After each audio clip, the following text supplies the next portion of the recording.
एकछिनमा म फोन गर्छु है तपाईँलाई। म फोन गर्छु।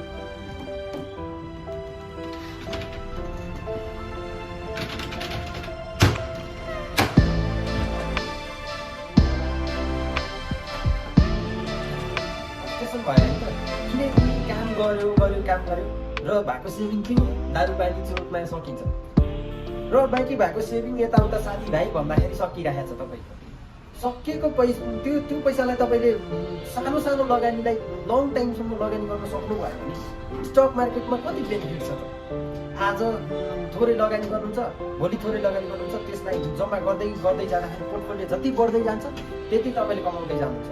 र आज तपाईँले जति सेभिङ गर्दै जानुभएको छ ब्याङ्कमा तपाईँले सेभिङ गरेको अथवा फिक्स डिपोजिटमा राखेको पैसा चाहिँ कति वर्षमा मात्रै डबल हुन्छ। तर स्टक मार्केटमा आउनुहोस् न तपाईँ, स्टक मार्केटमा यसो तपाईँले चाहिँ आज गरेको लगानी भोलि नै त्यसबाट बेनिफिट हुन्छ प्रफिट हुन्छ भन्ने कुरा हुँदैन, भविष्य कामदैन भन्ने सोचेर स्टक मार्केटमा आउनुहोस्, तपाईँले पक्का सफलता पाउनुहुन्छ।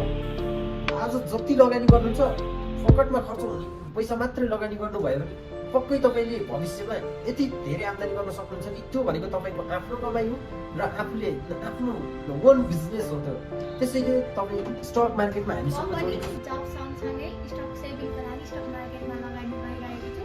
म मेरो जब भन्दा पनि स्टक मार्केटमा धेरै सेटिस्फाइड गरिरहेको छु होइन। अब जब सँगसँगै अब ट्रेडिङ पनि गरिरहेको छु, ट्रेडिङ पनि गरिरहेको छु। ट्रेडिङ अब जबले भन्दा नि ट्रेडिङले चाहिँ बढी सिक्ने चाहिँ भइरहेको छ, धेरै सिकेको छु।